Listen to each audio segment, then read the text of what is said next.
साथ बदलते भारत की शान।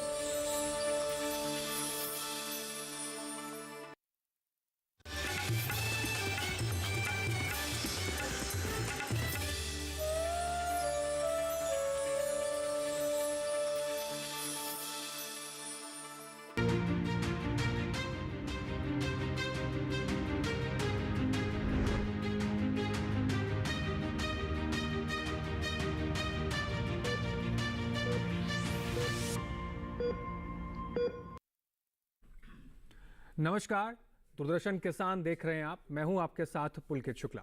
स्वस्थ राष्ट्र की कल्पना पर आधारित स्वस्थ किसान में आपका स्वागत है। कहते हैं ना, कोई घटना या दुर्घटना बताकर नहीं आती।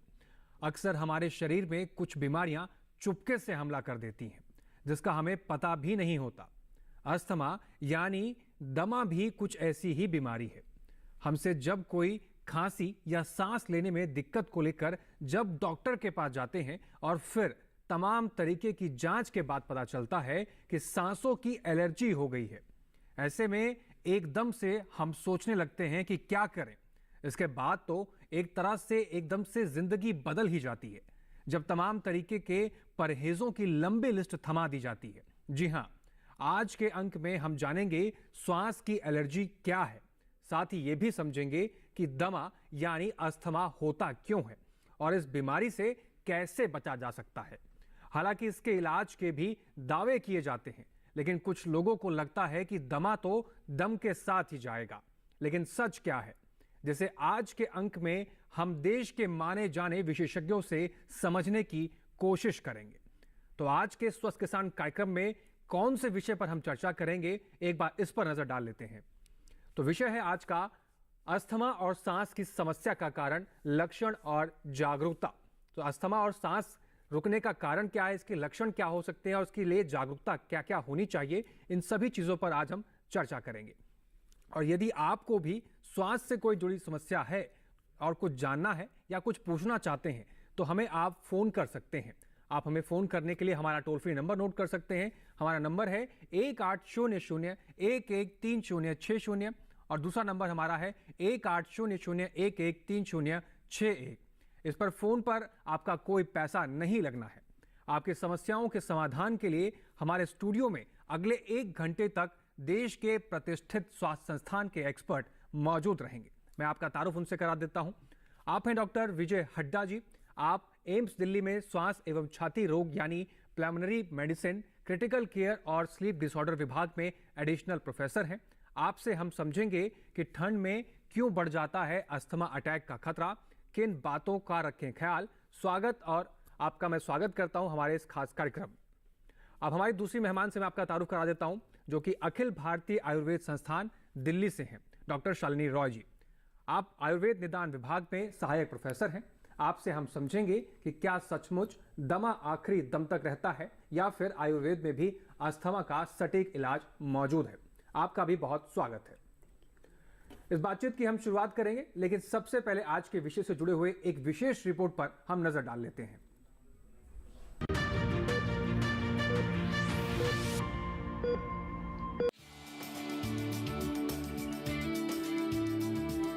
हमारी जीवन रेखा हमारी सांस है। श्वास के बिना जीवन के बारे में सोचा भी नहीं जा सकता। यह एक शारीरिक प्रक्रिया है जो पैदा होने के साथ ही शुरू हो जाती है। लेकिन कई लोगों को सांस की समस्याएं भी होती हैं। हालांकि सांसों का तेज चलना, गहरी सांस न ले पाना, ऐसी कुछ बातें हैं जिसका सामना कभी कभार सबको करना पड़ता है। लेकिन लंबे समय तक इसका बने रहना ठीक नहीं होता। गौरतलब है कि हमारी सांस तब फूलती है जब मस्तिष्क से मिलने वाला संकेत फेफड़ों को सांस की रफ्तार बढ़ाने का निर्देश देता है, कुछ इस तरह। सांस की ही एक गंभीर बीमारी है दमा यानी अस्थमा, जो किसी भी व्यक्ति के उम्र को प्रभावित कर सकती है।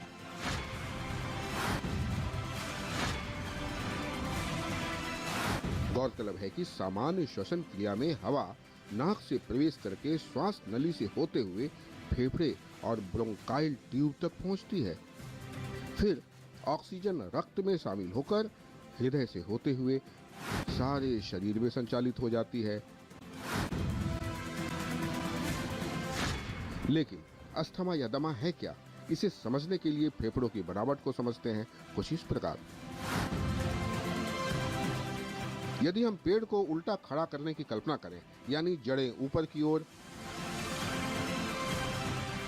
अब पेड़ के तने को सांस की वो मुख्य नली यानी विंड पाइप माने, जो गले से उतर के फेफड़ों तक जाती है, यह मोटे कार्टिलेज की बनी होती है जो सिकुड़ती नहीं, और इस तने से जुड़ी होती है पेड़ की छोटी बड़ी शाखाएं। जी हाँ, देखिए इसे, ये है श्वास नलिकाएं,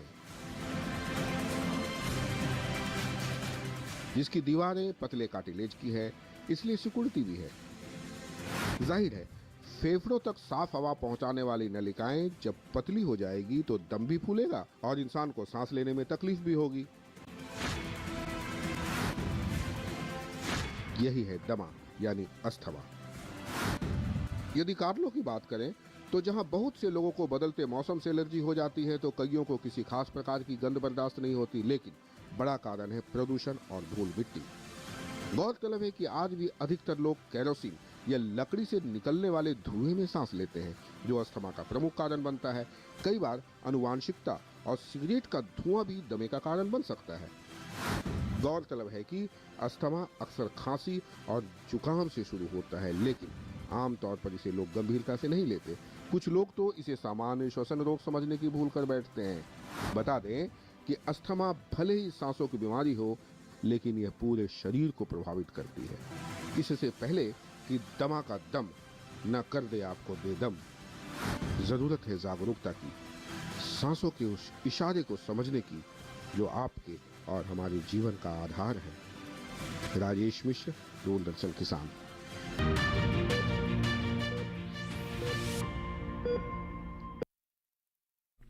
तो देखिए, आपने एक बेहतरीन रिपोर्ट सांसों के इशारों को जानने की। तो चलिए आज के हम बातचीत के अंश की शुरुआत करते हैं और सबसे पहले डॉक्टर विजय हड्डा जी से जानने की कोशिश करते हैं कि अगर डॉक्टर साहब श्वास के रोगों की बात करें तो इस मौसम के अंदर कौन कौन सी ऐसी समस्याएं हैं श्वास से जुड़ी हुई जो उत्पन्न हो सकती हैं। जी, सबसे पहले तो मैं सभी दर्शकों को नववर्ष की शुभकामनाएं देता हूं। उसके बाद में जो आपने ये सवाल पूछा है, देखो ये आपने बहुत अच्छा सवाल पूछा है। इस टाइम पे अगर आप देखोगे तो सांस संबंधी बीमारियां, जो अगर किसी भी डॉक्टर के पास जाते हैं या किसी ओपीडी में जाते हैं, अगर मैं ये कहूँ कि सांस संबंधी बीमारियां या सांस संबंधी लक्षण सबसे ज़्यादा होते हैं मरीजों को। अगर हम 100 मरीज देखते हैं तो उसमें से कम 20-30 मरीज सिर्फ और सिर्फ सांस की दिक्कतों की वजह से होंगे। उसमें से कुछ वायरल इन्फेक्शन होते हैं, जो यूजुअली जो पेशेंट बोलता है हमें तो जुकाम हो गया, जो आम भाषा में बोलते हैं, या गला ख़राब हो गया, कई लोग कोल्ड कफ बोलते हैं, तो वो सबसे कॉमन होता है। उसके बाद में कुछ मरीज होते हैं जिनको ऑलरेडी बीमारियां होती हैं, जैसे अस्थमा है तो उसका कंट्रोल इन दिनों में ख़राब हो जाता है, COPD है उसका कंट्रोल ख़राब हो जाता है। तो ये कुछ मुख्य जो रूप में जो बीमारियां होती हैं जो हम एज ए डॉक्टर देखते हैं ओपीडी में। जी डॉक्टर शालिनी राय, आपसे भी जानना चाहेंगे कि बहुत गंभीर समस्या है, अगर इंसान की सांस ही रुक जाएगी तो शरीर का अस्तित्व ही खत्म हो जाएगा। आपसे मैं जानना चाहूँगा कि दमा या श्वास के ऐसे कौन से रोग हैं या जो ये रोग हैं इनके लक्षण को कैसे पहचाना जाए। अगर किसी को मामूली जुकाम है या मामूली खांसी है तो क्या वो भी दमा या अस्थमा का मरीज है? इसके लक्षण किस तरह से पहचाने जा सकते हैं? दमा को बाकी जो श्वास संबंधी बीमारियां हैं उनसे एक भेद होता है। दमा ज़्यादातर एक एपिसोड के रूप में आता है, मतलब दमा के रोगी को सामान्यतः वो ठीक रहेंगे, परंतु कोई भी ऐसा ट्रिगर फैक्टर उन्हें मिलता है, कारण मिलते हैं। मान लीजिए धूल का एक्सपोजर है, जैसे डॉक्टर साहब ने बताया, धुएं का एक्सपोजर है। जैसे हमारे किसान भाई खेतों में काम करते हैं तो आगे जब वसंत ऋतु आएगी तो बहुत सारे पॉलन ग्रेन्स होते हैं, उनके एक्सपोजर से, या वो खेतों में जब दवाई छिड़कते हैं तो वहाँ पर उसके प्रभाव से भी, उसकी स्मेल से, उनसे, शहरों में जो पॉल्यूशन है उनके कारण से, एक्सरसाइज बहुत ज़्यादा अधिक करने के कारण से, और अगर अधिक व्यायाम कर लिया, या हमारे भोजन में ऐसे कुछ पदार्थ शामिल हैं जिससे हमको एलर्जी, हमें पता तो नहीं होता कई बार कि कौन से ऐसे पदार्थ होते हैं, तो ऐसे कारणों से ट्रिगर कर जाता है और एक एपिसोड होता है जिससे कि ब्रोंकोकॉन्स्ट्रिक्शन, जैसे आपने रिपोर्ट में दिखाया था, सांस की नलियाँ सिकुड़ने लग जाती हैं और रोगी को चेस्ट में एकदम जकड़ाहट सी लगती है, सांसों में से आवाज़ आने लगती है, खांसी होती है क्योंकि कफ अधिक उस सिकुड़न के कारण से बढ़ने लगता है और शरीर उसे बाहर निकालने की कोशिश करता है। तो इस प्रक्रिया में खांसी भी होती है और उसका दम फूलने जैसी उसको घबराहट सी लगती है, पूरा चेहरा भी लाल हो जाता है और बैठने में उसको थोड़ी राहत होती है। जब वो कफ निकल जाएगा तब उसको आराम महसूस होता है। तो ये लक्षण हैं जो दमा के होते हैं। बाकी जो हमारी जो और बीमारियां हैं जैसे एलर्जिक राइनाइटिस है या खांसी है या जैसे ज़ुकाम हम बोलते हैं, तो उनके लक्षण जब है वो एपिसोड तब बने रहेंगे। लेकिन दमा के एपिसोड या वेग, हम आयुर्वेद में शब्द वेग है, वेग के रूप में आती है ये व्याधि जो है। जी, तो इन सभी लक्षणों को अगर आप पहचानते हैं तो तुरंत अपने नज़दीकी किसी भी डॉक्टर से आप संपर्क कर सकते हैं ताकि आने वाले समय में ये बीमारी आपको गंभीर रूप लेते हुए ना नजर आए और आपको ज़्यादा तकलीफ ना हो। फिलहाल हमारे साथ एक दर्शक, एक कॉलर जुड़ गए हैं, विपिन सागर जी मध्य प्रदेश से। आपका स्वागत है विपिन जी, अपना सवाल पूछिए। जी विपिन जी, अपना सवाल पूछिए। हाँ सर, नमस्कार। नमस्कार जी सर, हमारे दो सवाल है सर। पहला सवाल ये था कि अस्थमा सर ये सर्दियों के मौसम में और ठंडों में क्यों अधिक होता है, बाकी मौसम में मतलब। विपिन जी, आप अपना दूसरा सवाल फिर से दोहराइए। शुरुआत जी, जितना हम समझ पा रहे हैं इनके दो सवाल हैं। तो जिस तरह से आपने सुना, डॉक्टर विजय हड्डा जी, आपसे सबसे पहले जानना चाहेंगे कि ये सर्दियों के अंदर ही ये लक्षण क्यों उत्पन्न होते हैं और शुरुआती लक्षण क्या है, आपसे जानना चाहेंगे। देखिए, एक तो मैं ये क्लियर करना चाहूँगा कि ऐसा नहीं कि अस्थमा सिर्फ सर्दियों में ही होता है। जैसे डॉक्टर सालिनी ने भी बताया कि अस्थमा यूजुअली एपिसोड्स में आता है। कुछ मरीजों को ये मौसम चेंज होने की वजह से होता है, कुछ लोगों को सर्दियों में होगा, कुछ को गर्मी में होगा, कुछ को जब सीजन चेंज होता है उस टाइम पे होगा। डिपेंडिंग इसके ऊपर डिपेंड करता है कि उनका ट्रिगर क्या है। जैसे कई बार पोलन्स होते थे एक पर्टिकुलर सीजन में ही आते हैं, अगर उनको उससे एलर्जी है या उसकी वजह से अस्थमा है तो उसी पीरियड में आएगा। जैसे किसान जब खेती कर रहे होते हैं तो उस टाइम पे जो हार्वेस्टिंग सीजन होता है उसके दौरान उनको सिम्टम होते हैं। तो ऐसा नहीं है कि सिर्फ सर्दियों में ही होता है। हाँ, एक बात है कि जब सर्दी होती है तो टेम्परेचर कम होने की वजह से थोड़ा सा हमारा जो एयरवे होता है, जो सांस की नलियाँ होती हैं, उनमें थोड़ा सा सूजन रहता है। तो उसकी वजह से एक कारण हो सकता है कि जो अस्थमा थोड़ा सा कंट्रोल में था या कम वाला अस्थमा था वो थोड़ा बढ़ जाता है। तो उसकी वजह से मरीज़ जिन लक्षणों को इग्नोर कर रहे थे या महसूस नहीं कर पा रहे थे, वो सर्दियों में शायद महसूस करना शुरू कर देते हैं। तो ये एक कारण हो सकता है कि मरीज़ क्यों बोलते हैं हमें सर्दियों में ज़्यादा अस्थमा होता है, गर्मी में नहीं होता है। पर हकीकत में ऐसा नहीं है, अस्थमा किसी भी मौसम में हो सकता है। जी, डॉक्टर शालिनी राय, आप इसमें कुछ जोड़ना चाहेंगी? हाँ, जैसे सर ने बता ही दिया है कि मौसम का प्रभाव तो पड़ता ही है इस पर। साथ ही जैसे कई पेशेंट्स ऐसे होंगे जो बारिश के मौसम में जब बादल छाए रहते हैं उस समय भी उनकी समस्या बढ़ जाती है।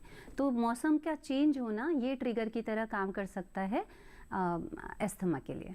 जी। और दूसरा जो उनका एक सवाल दूसरा भी था, उनका लक्षण क्या है। वैसे तो पहले हमने बता दिया था, पर फिर भी अगर किसी भी मरीज़ को बार बार सांस में दिक्कत हो रही है, छाती में जकड़न जैसा लग रहा है, सांस में घुटन हो रही है, स्पेशली सांस की आवाज़ें आती हैं और वो एपिसोड में आ रहा है, जैसे कि कुछ दिन हुआ फिर ठीक हो गए, फिर से हुआ फिर ठीक हो गया, तो ऐसे वाला अगर हो रहा है तो वो अस्थमा का लक्षण हो सकता है। ऐसे में डॉक्टर को दिखाना चाहिए ताकि ये बता पाएँ कि उनको अस्थमा है या नहीं है। जी, तो विपिन सागर जी, आपको उम्मीद है कि आपके सवाल का जवाब मिल गया होगा और डॉक्टर साहब ने आपको जो भी राय यहाँ पे बताई है, अगर इस तरह का कोई मरीज आपके घर में या आसपास है तो आप उसको सलाह दे सकते हैं। फिलहाल डॉक्टर विजय हड्डा जी, आपसे जानना चाहेंगे कि अस्थमा की गंभीरता को लेकर भारत में क्या स्थिति है? देखिए, ओवरऑल अगर हम ये बताएं कि अस्थमा कितना कॉमन है तो एग्जैक्ट डाटा तो किसी के पास में नहीं है अभी, लेकिन जो लिमिटेड से डाटा हैं, जो कुछ स्टडीज़ हुई हैं, उसमें अस्थमा का कुछ वेरिएशन है कि हम बच्चों में देख रहे हैं या बड़ों में देख रहे हैं। बच्चों में अस्थमा ज़्यादा होता है। स्टडी ये भी बोलती है कि करीबन 20% तक के बच्चों को अस्थमा के लक्षण हो सकते हैं।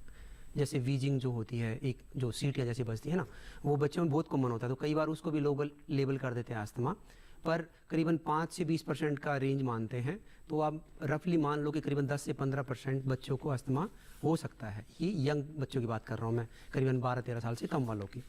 अगर हम बड़ों की बात करें, अडल्ट्स की, मोर देन 18 ईयर्स की, तो उसमें डाटा बताता है कि करीबन 3 से 4% लोगों को अस्थमा हो सकता है। तो इस तरह से आप देखोगे तो ओवरऑल 3 to 4% आप सोच सकते हैं कि करीबन 145 करोड़ में कितने होंगे। तो ओवरऑल नंबर कम नहीं है, बहुत ज़्यादा है। जी, डॉक्टर शालिनी राय, आपसे जानना चाहेंगे कि अस्थमा के मरीजों की गंभीरता को आयुर्वेद किस तरह से लेता है? आयुर्वेद किस तरह से देखता है अस्थमा की गंभीरता को भारत में?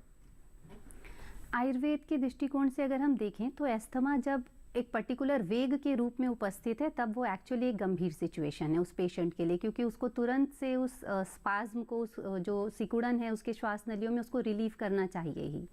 तो वो एक तुरंत उसको मेडिकेशन मिलना चाहिए। और जो एक बीच का पीरियड होता है जब वो लगभग अपने आप को स्वस्थ महसूस कर रहा होता है, उस समय उसको ऐसी चीज़ें लेनी चाहिए ताकि एपिसोड उसको ये बार बार ना हो, उसकी फ्रीक्वेंसी कम हो सके। तो आयुर्वेद का दृष्टिकोण यही है कि जब एक एपिसोड के रूप में उपस्थित है तब उसे त्वरित औषध की जो भी प्रक्रिया है वो देनी चाहिए। और उसके विषय में आयुर्वेद के औषधों का भी निर्देश है, जिसमें एक उपाय ऐसा भी है जो घर पे किया जा सकता है। और कोई भी अगर किसी भी व्यक्ति को, बच्चे हों या बुजुर्ग ठीक है हों। डॉक्टर शालिनी राय, हम इसके जो उपाय हैं उस पर बातचीत करेंगे, लेकिन फिलहाल हमारे साथ एक कॉलर है, उनका रुख कर लेते हैं। अखंड प्रताप सिंह मध्य प्रदेश से जुड़ गए हैं। अखंड जी, स्वागत है आपका, अपना सवाल पूछिए। अखंड जी, आप तक आवाज हमारी पहुंच रही है तो अपना सवाल पूछिए। जी नमस्कार, सभी पैनल को बहुत शुभकामनाएं है। जी नमस्कार। मेरा सवाल ये था कि मेरी माता जी 75 वर्ष की है, 75 ईयर्स की, और उनको अस्थमा की शिकायत रहती है। हृदय रोग से क्या इलाज भी चलता है अपने सप्ताह जिले में, तो ज्यादा फायदा हो नहीं रहा था। तो आयुर्वेदिक से जुड़े हैं पिछले 8 महीने से, काफी आराम है, लेकिन कभी कभी बहुत तकलीफ बढ़ जाती है, पंप लेना पड़ता है पहले जैसा एलोपैथिक वाला। तो मतलब ठंड के मौसम में क्या क्या सावधानी रखनी चाहिए ताकि अस्थमा ज्यादा जोर ना करे, उसका प्रकोप कम से कम रहे जी और स्वस्थ रहे? जी, तो डॉक्टर शालिनी राय, आपसे जानना चाहेंगे कि जिस तरह इन्होंने बताया कि इनकी माताजी 75 वर्ष की हैं, उनको ये समस्या है और ये आयुर्वेद की दवाई भी ले रहे हैं और कभी कभी ये एलोपैथी दवाई भी लेते हैं, तो इनके लिए आपके क्या सुझाव हैं? किस तरह की देखभाल और क्या सावधानियां बरतना चाहते हैं, आप इनको बताइए। बुजुर्गों में हमें ये बात ध्यान रखनी चाहिए कि एक प्राकृतिक ऐसी अवस्था है जब वात दोष की वृद्धि रहती है। आयुर्वेद में जो श्वास है या दमा है, इसमें कफ और वात दोष का भी इन्वॉल्वमेंट रहता है और पित्त का भी। तो जब वृद्धावस्था होती है तो वात अपने स्वाभाविक रूप में बढ़ी हुई रहती है। तो हमें ये ध्यान देना चाहिए कि एक बुजुर्गों में है वात के कारण से कब्जियत हो सकती है, तो कब्ज को दूर रखना ये बहुत इंपॉर्टेंट है। आयुर्वेद के दृष्टिकोण से तो है ही, साथ में अब जो साइंटिफिक आधार है उस पर भी ये लिंक कर लिया गया है कि जो कब्ज की समस्या, जिसे हम सामान्य भाषा में कॉन्स्टिपेशन कहते हैं, वो बहुत ज़्यादा लिंक हो रहा है अस्थमा के साथ। तो एक तो पहले कब्ज को दूर रखें। दूसरा, जब हम खाने पीने की बात करते हैं तो ये ध्यान रखना है, जैसे कुल्थी की दाल है, वो ठंडियों में गर्म होती है और वो श्वास के रोगियों के लिए भी बहुत अच्छी है। तो कुल्थी की दाल का प्रयोग करें, उसमें आप हींग और सेंधा नमक के साथ उसका सूप के रूप में प्रयोग माताजी को दें तो वो उनके लिए बेनिफिशियल होगा। और कोई भी नए अन्न जो इस समय आ रहे हैं, नए अन्न जो हैं पचने में थोड़े भारी होते हैं, जैसे नया आलू है, नए जो भी मटर वगैरह हैं वो पचने में थोड़े भारी होते हैं। तो ऐसी चीज़ों से ये परहेज़ करें। और जो भी चीज़ हल्का है, या 1 साल पुराना गेहूं है, 1 साल पुराना जौ है, इसका प्रयोग करें। मूंग की दाल का प्रयोग करें। मूली, जो सूप बनाना है वो दाल, कुल्थी की दाल के साथ यूश का प्रयोग करें। मूली का भी डाल सकते हैं उसमें। और घर में जैसे हमारे पास कुछ मसाले उपलब्ध हैं, जैसे, पर इसका मात्रा पूर्वक उपयोग करना बहुत ज़रूरी है, क्योंकि मात्रा से अधिक होने पर कुछ दिक्कतें भी हो सकती हैं। इसलिए जैसे थोड़ा मरीच है, थोड़ा सौंठ है, इनका प्रयोग करने से पाचन ठीक रहता है और उससे श्वास में भी इनको आराम रहेगा। और जब ज़रूरत हो तब पफ या जो भी मेडिसिन उनकी चल रही है उनको दीजिए, वो आवश्यक है उनके लिए। जी, एक और मैं संदेश देना चाहूँगा। जी डॉक्टर भैया, आप देखिए, जो अस्थमा का जो ट्रीटमेंट है आजकल बहुत अच्छा है। मुझे जो लग रहा है इनकी बातों से, ऐसे लग रहा है कि वो पफ को अल्टरनेटिव सोच रही हैं, कि कभी कभी पफ लेना पड़ता है, इसलिए शायद उनका पूरी तरह कंट्रोल नहीं है। मेरी उनसे सलाह है कि जो डॉक्टर ने बताया हुआ पफ या इनहेलर, उसको रेगुलर बेसिस पे लीजिए। उसको रेगुलर पे लेंगे तो उनकी माताजी ठीक रहेंगी। कभी कभी ज़्यादा भी लेना पड़ सकता है, पर इनहेलर कॉर्नरस्टोन है उसका ट्रीटमेंट का। सबसे इम्पोर्टेंट जो इलाज है वो इनहेलर है। जी, तो उम्मीद है कि अखंड प्रताप जी, आप डॉक्टर के द्वारा बताए गए इन सभी बातों का विशेष रूप से ध्यान रखेंगे और अपनी माता जी का भी आप ध्यान रखेंगे। फिलहाल हमारे साथ एक और कॉलर जुड़ गए हैं, नंदस्वरूप मिश्रा, बाराबंकी, उत्तर प्रदेश से। नंदस्वरूप जी, आपका स्वागत है, अपना सवाल पूछिए। मैं जानना चाहता हूँ कि अस्थमा से बचने के लिए हमें जो है सर्दी के मौसम में बहुत सावधानी बरतनी चाहिए। दूसरी जो खाते हैं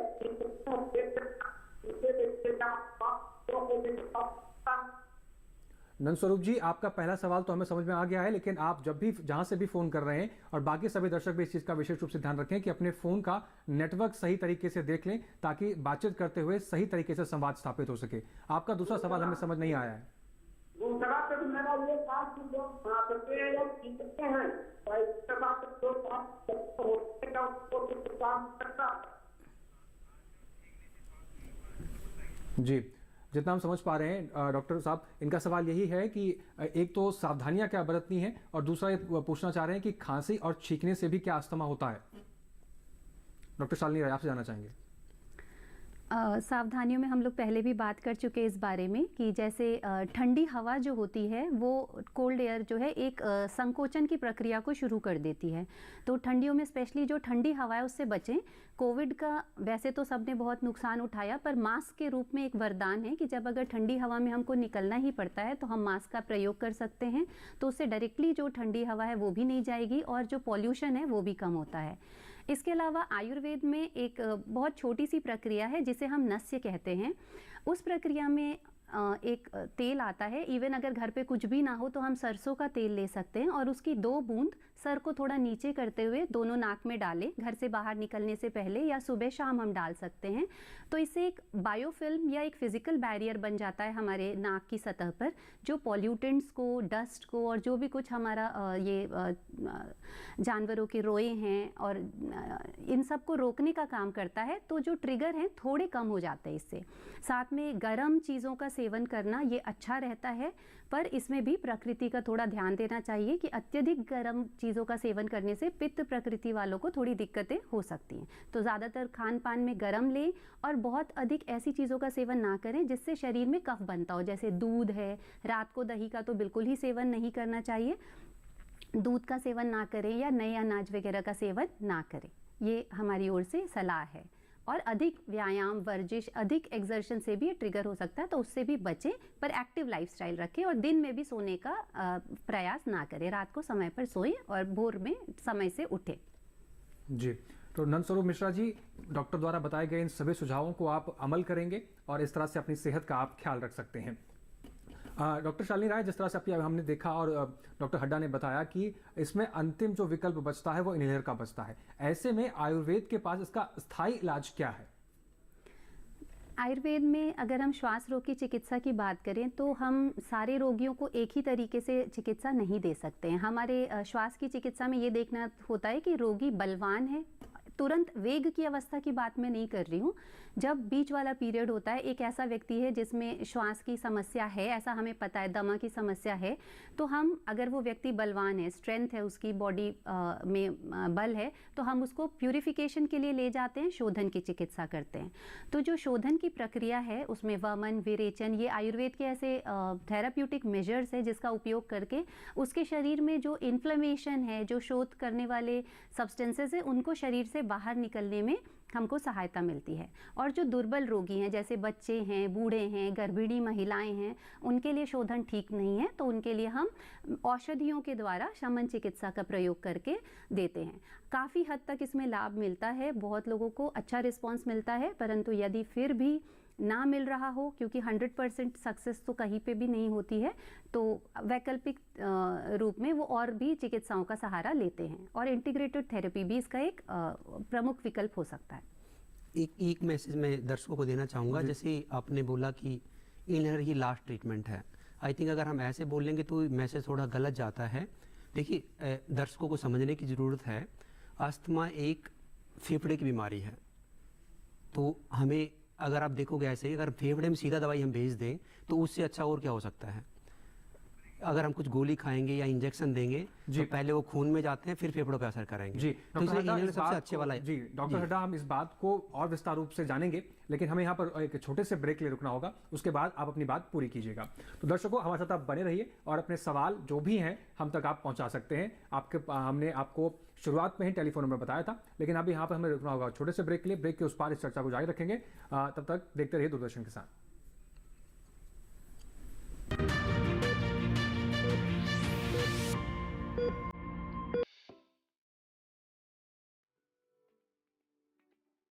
किसी फसल के बारे में, किसी तकनीक के बारे में, या खेती से जुड़ी किसी विधि के बारे में। कुछ रोचक जानकारियां। कृषि विशेष कार्यक्रम के लिए हम लोग पहुंचे हैं चंबल के बीहड़ों में। ये मुरैना जिले का एक क्षेत्र है जहां पर गुग्गल और सतावर की खेती होती है। कारोबार के किस्से, कुछ कामयाबी की दास्तानें। देखिए कृषि विशेष में बुधवार और शनिवार शाम 7 बजे और प्रतिदिन सुबह 7 बजे सिर्फ दूरदर्शन किसान पर। कृषि विशेष बुधवार और शनिवार शाम 7 बजे और पुनः प्रसारण प्रतिदिन सुबह 7 बजे सिर्फ दूरदर्शन किसान चैनल पर।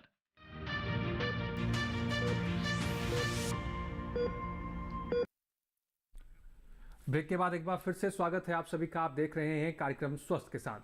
कार्यक्रम स्वस्थ किसान में हम लगातार चर्चा कर रहे हैं। हमारे साथ दो विशेष मेहमान हमारे साथ स्टूडियो में जुड़े हुए हैं। एक बार फिर से उनका रुख करते हैं। तो डॉक्टर हड्डा, जिस तरह से आप बता रहे थे, हमने सवाल किया था क्या अंतिम विकल्प इनहेलर ही है, उसमें आपको जोड़ना चाह रहे थे। एक बार फिर से आप जोड़िए। जी देखिए, जो आपने बोला कि अंतिम सब ठीक नहीं है।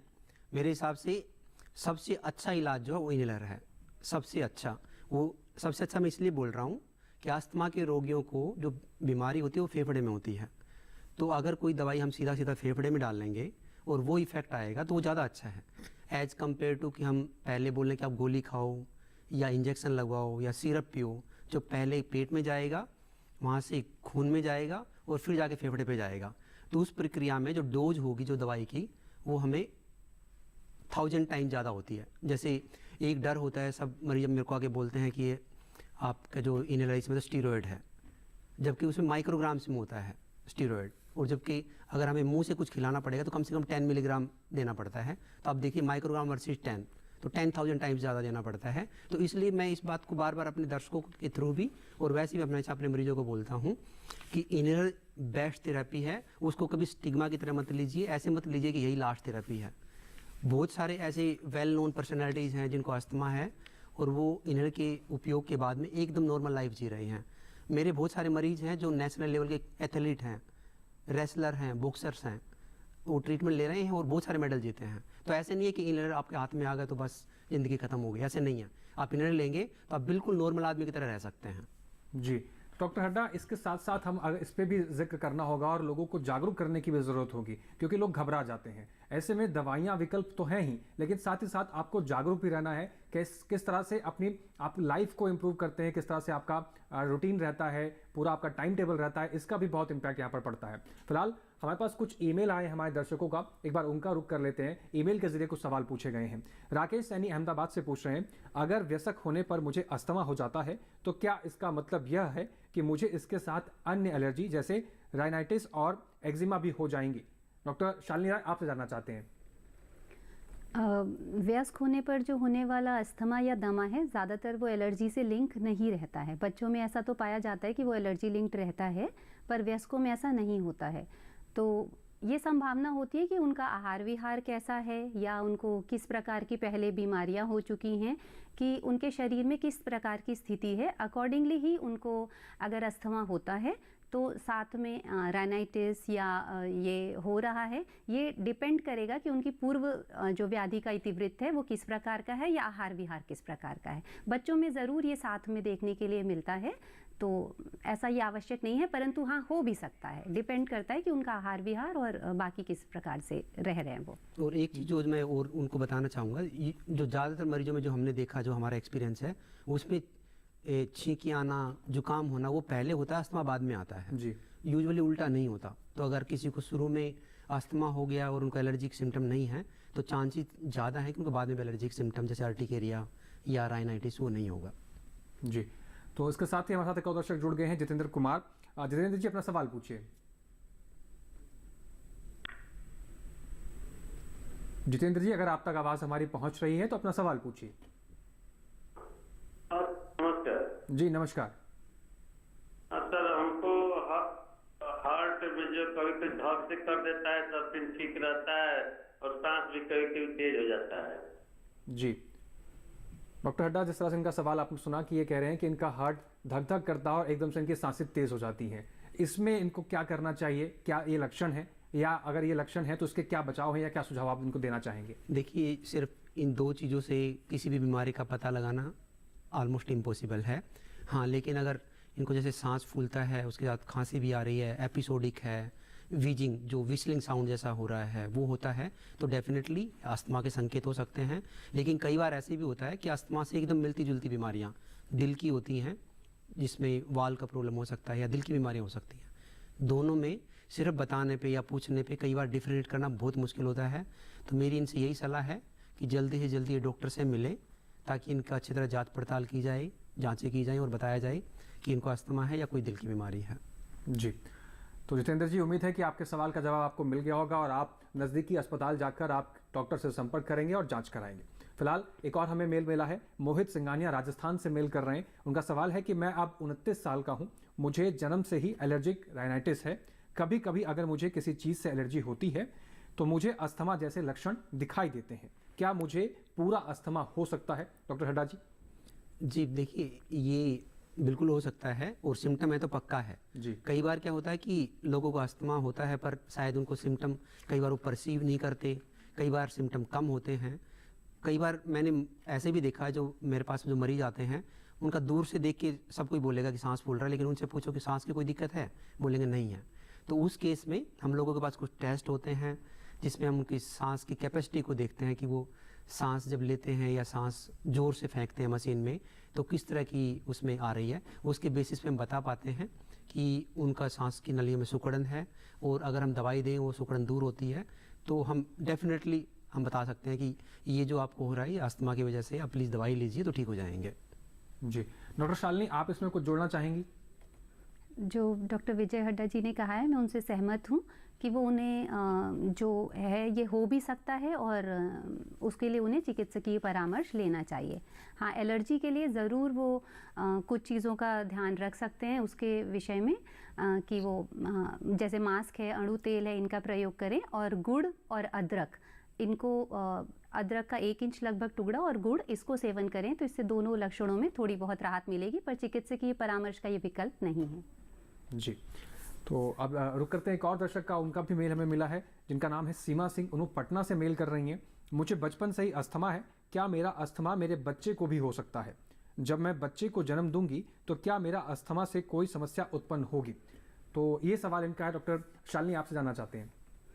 देखिए, अस्थमा जो बीमारी है इसमें कुछ जेनेटिक फैक्टर्स कहते हैं कि लिंक्ड हैं, तो वैसे भी एविडेंसेस या हमारे पास साइंस जो है इसको डॉक्यूमेंट करता है। पर इसके साथ साथ जो हमारे वातावरण में होने वाले जो रोल हैं, चीज़ें हैं, उनका भी इस पे बहुत प्रभाव पड़ता है। तो हो भी सकता है और नहीं भी हो सकता है। इसके लिए हम इन्हें ये सलाह देंगे कि अपने आप को ज़्यादा स्ट्रेस में ना रखें, अपनी जो प्रॉब्लम है, समस्या है, उसका उचित चिकित्सकीय सलाह से वो करें। और क्योंकि स्ट्रेस भी बहुत बड़ा ट्रिगर फैक्टर होता है, इसी सिर्फ अस्थमा का ही नहीं और भी बहुत सारी व्याधियों का, तो स्ट्रेस से बचें और अपनी जो है ज़्यादा चिंता ना करते हुए अपनी व्याधि की चिकित्सा के लिए वो परामर्श लें। यही मेरा सुझाव होगा उनको। जी, डॉक्टर हड्डा, आपसे जानना चाहते हैं कि जिस तरह से इनका सवाल था कि क्या उनके बच्चे में जा सकता है, क्या ये ट्रांसमिट हो सकता है genetically one generation to another generation? अगर कोई प्रेग्नेंट है या कोई लेडी प्रेग्नेंट है तो क्या उसके बच्चे में भी ये संभावना है? देखिए, कुछ डिजीज होते हैं जो अगर पेरेंट्स में है तो बच्चों को पक्का होंगे जी, तो उनमें बोलना ज़्यादा आसान है। लेकिन क्योंकि जो अस्थमा है वो एक जीन से रिलेटेड नहीं है, ये मल्टीपल फैक्टर होते हैं। जेनेटिक एक है, जैसे डॉक्टर शालिनी ने भी बताया कि जेनेटिक सिर्फ छोटा सा पार्ट है। हाँ, लेकिन इतना ज़रूर है कि जो हमारे पास जो रिसर्च हुई हैं, जो डाटा है, वो सजेस्ट करता है कि अगर पेरेंट्स को है तो उनके बच्चों को अस्थमा होने का थोड़ा ज़्यादा चांस होता है। पर ऐसे नहीं है कि 1-to-1 रिलेशन है कि पेरेंट्स को हो गया या फादर को हुआ तो 10% चांस है, मदर को हुआ तो 20% हो जाएगा, दोनों को हुआ तो 40% हो जाएगा, ऐसे वाला नहीं है। पर डेफिनेटली अगर पेरेंट्स को है तो बच्चों में होने का थोड़ा ज़्यादा चांस होता है। जी, तो उम्मीद है सीमा सिंह, अगर आप हमें देख रही हैं तो आप इन सभी बातों पर अमल करेंगी और इस तरह से आप अपने आप को स्वस्थ रख सकती हैं, अपने बच्चे को भी आप स्वस्थ रख सकती हैं। फिलहाल हमारे साथ एक कॉलर जुड़ गए हैं, रूपाली महाराष्ट्र से। रूपाली जी, आपका बहुत स्वागत है, अपना सवाल पूछिए।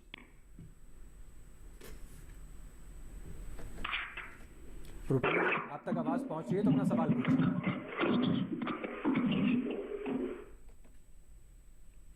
रूपाली जी, क्या आप हमें सुन पा रही हैं? अगर सुन पा रही हैं तो अपना सवाल पूछिए। उनके घर का आदमी बोल रहे थे मैं। जी, बोलिए। उसको मारने की कैसे थी, कहीं सांस ये हो जाती, खुल जाती सांस, वो कैसा मारने के। हेलो जी जी हेलो जी, रूपाली जी अपना सवाल पूछिए। हेलो जी, जितना हम समझ पाए डॉक्टर साहब, इनका सवाल ये है कि सांस लेने में इनको तकलीफ होती है, सीने में दर्द होता है, क्या इसके लक्षण है, ये क्या अस्थमा के लक्षण है, और अगर अस्थमा के लक्षण है तो उसके क्या सुझाव आप देना चाहेंगे? जी, इनकी उम्र कितनी है ये बताएंगे जरा। रूपाली जी अपनी उम्र बताएंगे आप जरा। संपर्क टूट गया है, हम फिर से जुड़ने की कोशिश करेंगे, लेकिन डॉक्टर साहब फिलहाल आपके इसका ये क्या सुझाव? देखिए, अगर अस्थमा के जैसे हम बार बार बात कर रहे हैं, जो लक्षण जो सामान्य रूप से जो होते हैं, सांस की दिक्कत होती है, छाती में जकड़न जैसा लगता है, सांस बाहर फेंकने में दिक्कत महसूस करते हैं पेशेंट, या विस्लिंग साउंड जिसको वीजिंग हम बोलते हैं कि जैसे सीटियाँ जैसी बजती रहती हैं, और छाती में जकड़न जैसा होना, ये सामान्य रूप से ये वाले लक्षण होते हैं। कुछ लोग खांसी के साथ भी आते हैं, कई लोगों को साथ में जैसे बार बार जुकाम होना, गला खराब होना, ये वाले लक्षण भी हो सकते हैं। और कई बार जो और एलर्जिक सिम्टम है, जैसे पित्त निकलना बार बार, जो स्किन के ऊपर चकते निकलना, या चमड़ी की और एलर्जी होना, ये वाले अगर सिम्टम हैं तो और सांस की दिक्कत साथ में है तो अस्थमा होने के ज़्यादा चांस होते हैं। अदरवाइज़ दो चीज़ों के ऊपर बताना कि भई ये अस्थमा है नहीं है, ये बहुत ही मुश्किल होगा। लेकिन अगर ऐसे इनमें से कुछ भी हो रहा है कि उनको बार बार खांसी आ रही है, बार बार सांस फूल रहा है, विस्लिंग साउंड आ रही हैं, छाती में से साए की आवाज़ें आ रही हैं, और ख़ासकर मौसम बदलने पे ज़्यादा हो रहा है, तो फिर उनको जल्दी से डॉक्टर से कंसल्ट करना चाहिए। ये अस्थमा के लक्षण हो सकते हैं। जी, तो रूपाली जी, उम्मीद है कि आपको आपके सवाल का जवाब मिल गया होगा। एक और दर्शक हैं जिन्होंने हमें मेल किया है, राम रतन मांझी, रांची से इनका मेल आया है। इनका सवाल है कि मुझे एलर्जिक राइनाइटिस है, आयुर्वेद में इसका कोई समाधान है? डॉक्टर शालिनी राय, आपसे जानने की कोशिश करते हैं कि आयुर्वेद में इसका समाधान क्या है?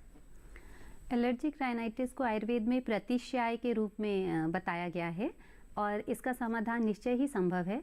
तो यहाँ पर हम कुछ ऐसे नुस्खे ही बात कर सकते हैं जो कि आप सामान्य तौर पर घर में मिलने वाली चीज़ों से कर सकें, परंतु पूरे चिकित्सकीय लाभ के लिए आप अपने पास में जो वैद्य हों या डॉक्टर हों उनसे मिलें और सलाह लें, यही हमारी आपको सुझाव है।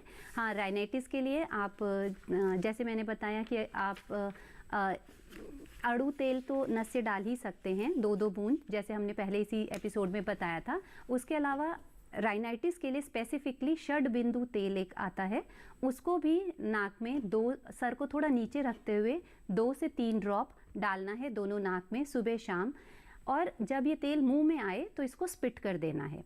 इसके बाद बहुत सारी छींकें आएंगी, और जो नेज़ल कंजेशन है साइनसेस में और जो अपर रेस्पिरेटरी ट्रैक्ट में है, जो भी कुछ जकड़ाहट सी है या कफ जमा है, जो भी इन्फ्लेमेशन है वो बाहर निकलेगा छींकों के माध्यम से, और पेशेंट को काफ़ी लाभ महसूस होता है।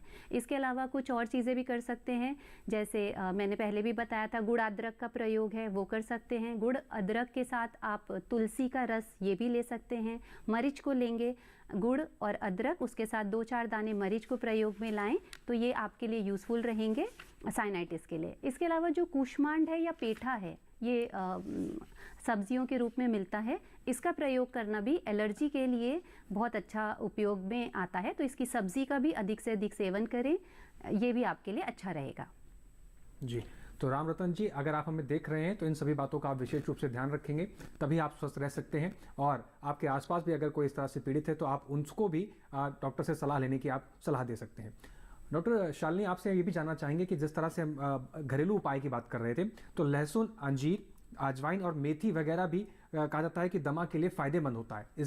इनके साथ साथ और ऐसे कौन से घरेलू नुस्खे हैं जिससे हम इन सब चीज़ों में मदद ले सकते हैं?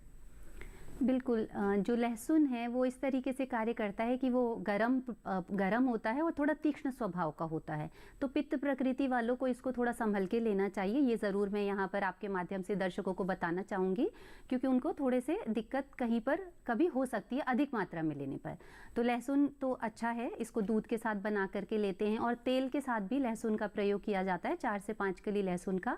अंजीर जो है वो पोषण तो देता ही है, साथ में वो अस्थमा के लिए लाभदायक है, क्योंकि मैंने जैसे पहले बताया था कि कब्ज या कॉन्स्टिपेशन का थोड़ा अस्थमा के साथ लिंक है, तो नरिशमेंट वैल्यू के साथ साथ ये कॉन्स्टिपेशन को भी दूर करता है, और गट जो हमारा पेट है उससे और हमारा जो श्वसन संबंधी प्रणाली है उसके माध्यम से कार्य करता है। इसके अलावा जैसे शहद है, इसका बहुत अच्छा उपयोग है। शहद को आप लें तुलसी के साथ, अदरक के रस के साथ। तुलसी का रस 1 चम्मच, अदरक का रस ताज़ा निकाल के वो लें।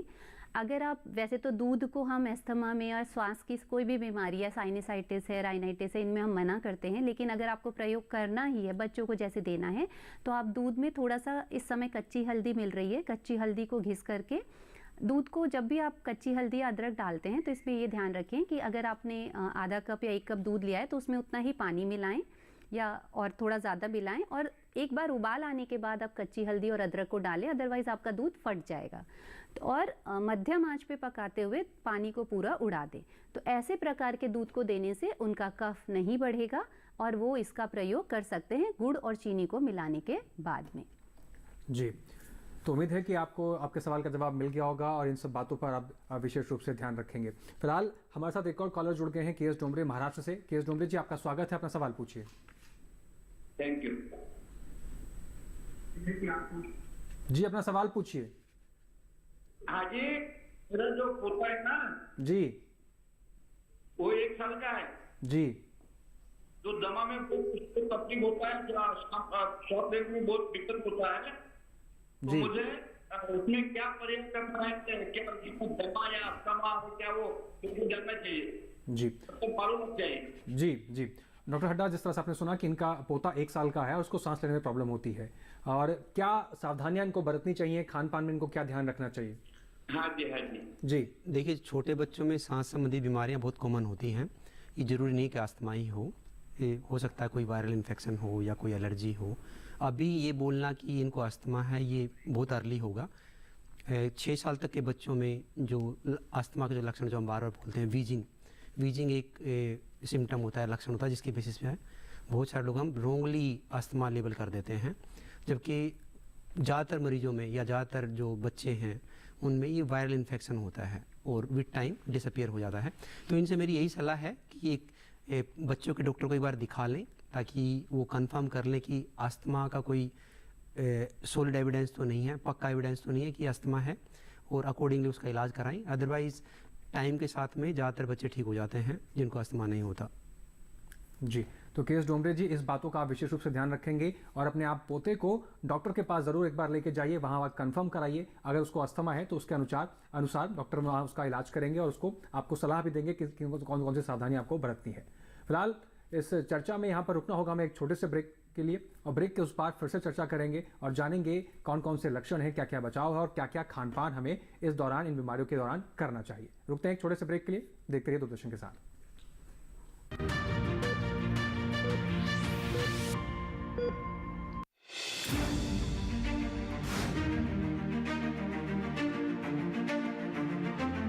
फसलों के भाव से लेकर उनकी आवक तक, पैदावार से लेकर बुआई के क्षेत्रफल तक, आयात से लेकर निर्यात तक, घरेलू से लेकर वैश्विक बाजार तक, मंडियों की सही और ताजा जानकारी पाएं। विशेषज्ञों की राय का लाभ उठाएं।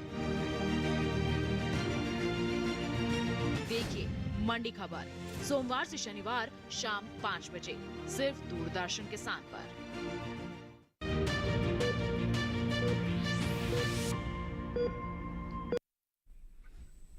ब्रेक के बाद एक बार फिर से आप सभी का स्वागत है। आप सभी देख रहे हैं कार्यक्रम स्वस्थ किसान। ब्रेक के पहले हमने तमाम बातों पर चर्चा की, लेकिन एक बार फिर से चर्चा को शुरुआत करते हैं और डॉक्टर हड्डा जी का मैं रुख करना चाहूँगा। डॉक्टर हड्डा जी, जिस तरह से आपने देखा कि ब्रेक से पहले डॉक्टर शालिनी राय जी ने जिक्र किया कि कॉन्स्टिपेशन का और अस्थमा का एक लिंक है, तो अगर किसी व्यक्ति को या किसी मरीज को कॉन्स्टिपेशन ज़्यादा है और उसको अस्थमा के लक्षण नहीं है, तो वो कैसे जान पाएगा कि उसको अस्थमा है या फिर वो कॉन्स्टिपेशन से ही ज़्यादा परेशान है? जी देखिए, जैसे हम बार बार बोल रहे हैं, अस्थमा के जो सिम्टम एकदम डिफरेंट हैं जी। उनको सांस संबंधी दिक्कत होगी, खांसी होगी, वीजिंग होगी, चेस्ट टाइटनेस होगी। ये अगर नहीं है तो मतलब अस्थमा होने का चांस ऑलमोस्ट ना के बराबर है। हाँ, कई बार हमें समस्या ये आती है कि जो बुजुर्ग होते हैं उनमें कुछ ऑलरेडी सांस की दिक्कत होती है, या इतने डिजेबल्ड होते हैं, वो इतने लाचार होते हैं कि जो वो जाते हैं टॉयलेट करने के लिए और वहाँ पे जब जोर लगाते हैं स्टूल पास करने के लिए तो इतने टायर्ड फील करते हैं, तो कई बार उनका सांस फूलता है। ये चीज़ें हमने बहुत बार देखी हैं, पर इसका मतलब ये नहीं है कि उनको अस्थमा है। हाँ, और कई बार ये भी होता है कि जिनको ऑलरेडी अस्थमा है और वो अस्थमा कंट्रोल में नहीं है, तो उस टाइम जब वो स्टूल पास करते हैं तो उस टाइम पर उनकी सांस की दिक्कत और बढ़ जाती है। तो ये ज़रूर हमने देखा है, पर ऐसे डायरेक्टली लिंक करना कि जिसको कॉन्स्टिपेशन है उसको अस्थमा भी होगा या उल्टा, कुछ लोगों में, क्योंकि जो हम अस्थमा की जो दवाइयाँ देते हैं उसकी वजह से कई बार कॉन्स्टिपेशन हो सकती है, क्योंकि उसमें कुछ मेडिसिन है उनकी वजह से कॉन्स्टिपेशन हो सकती है, क्योंकि जो मेडिसिन का एक्ट कुछ इस तरह से करती हैं, जो बीटा ब्लॉकर होते हैं या एंटीकोलिनर्जिक होते हैं, उसकी वजह से कई बार कॉन्स्टिपेशन की प्रॉब्लम हो सकती है। अदरवाइज़ मुझे नहीं लगता कि सीधा कनेक्शन एटलीस्ट एलोपैथ में हम कनेक्ट करते हैं कि जिनको कॉन्स्टिपेशन है उनको अस्थमा भी होगा और वाइस वर्सा। जी, तो फिलहाल एक कॉलर हमारे साथ जुड़ गई हैं जरीना हरियाणा से। जरीना जी, आप बहुत स्वागत है आपका, आप अपना सवाल पूछिए। जरीना जी, आप तक आवाज पहुंच रही है तो अपना सवाल पूछिए। मेरा सवाल ये है सर जी, मेरी उम्र 37 है जी, मुझे सुबह सुबह छींकें बहुत आती हैं जी, इसका कोई आप आयुर्वेद जी बताइए ना। जी, डॉक्टर शालिनी राय, इनकी उम्र 37 है और इनको छींकें बहुत आती हैं, तो ये जानना चाहती हैं क्या इनको भी ये सिम्टम वही चीज़ का है और इसके उपाय क्या हैं? छींके आने का मतलब इन्हें किसी चीज़ से थोड़ी एलर्जी है, जिसके कारण में भी घर में काम करते वक्त डस्ट से हो या किसी पॉलन ग्रेन से हो या कोई घर में जानवर पाला हो उसके कुछ बाल वगैरह हो या कुछ कॉकरोच माइस, इनके भी कुछ चीज़ें हैं उनसे इनको एलर्जी होगी। तो एलर्जी के कारण से इन्हें बार बार छींकें आती हैं। तो जैसे मैंने पहले बताया कि ये षडबिंदु तेल का प्रयोग कर सकती हैं, जो बाज़ार में बहुत आसानी से उपलब्ध है।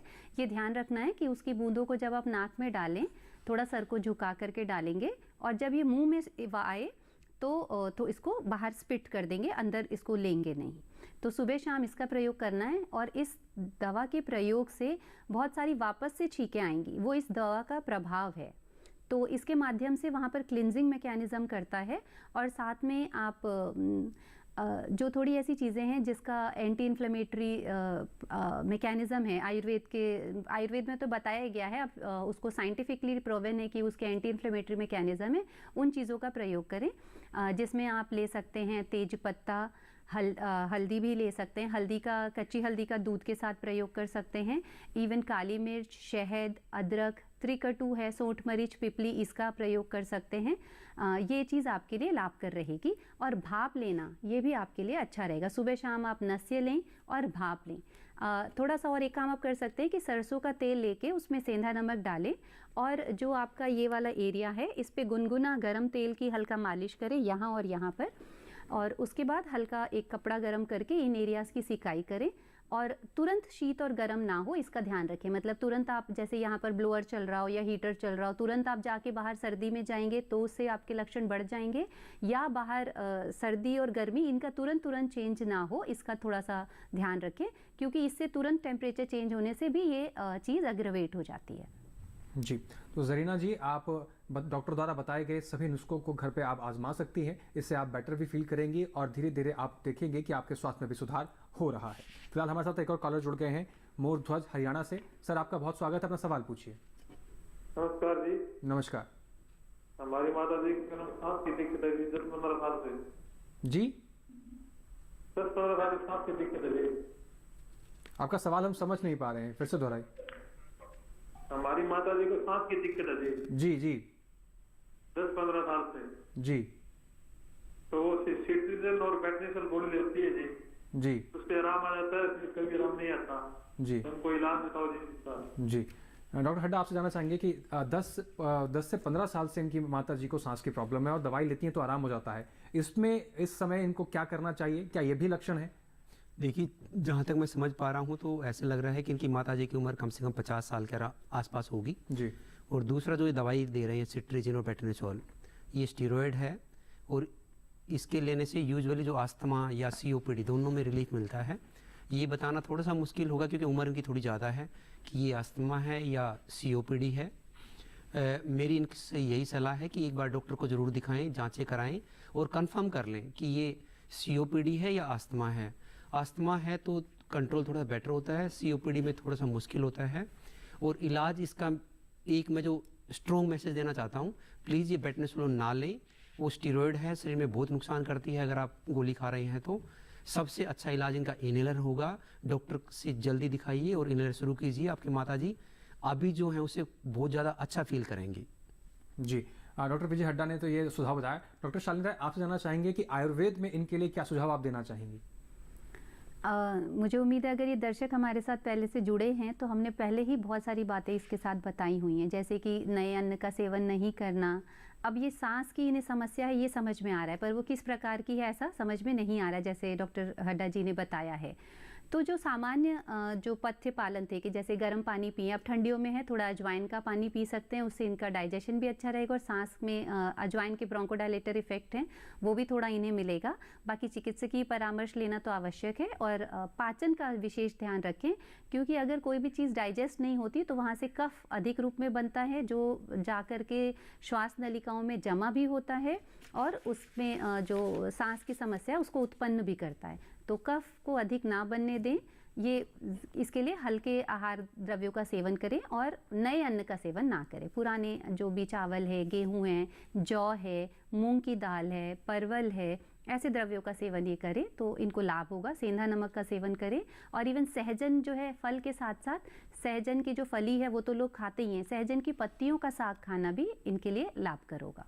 जी, तो मोरध्वज जी, आप एलोपैथी भी इस्तेमाल कर सकते हैं, आयुर्वेदिक तरीके से अपनी माता जी का ध्यान रखना चाहते हैं तो उसका भी आप इस्तेमाल कर सकते हैं। साथ ही साथ आप अपनी माता जी को नज़दीकी स्वास्थ्य केंद्र ले जाके किसी चिकित्सक से भी मिल सकते हैं, उनसे भी आप परामर्श ले सकते हैं।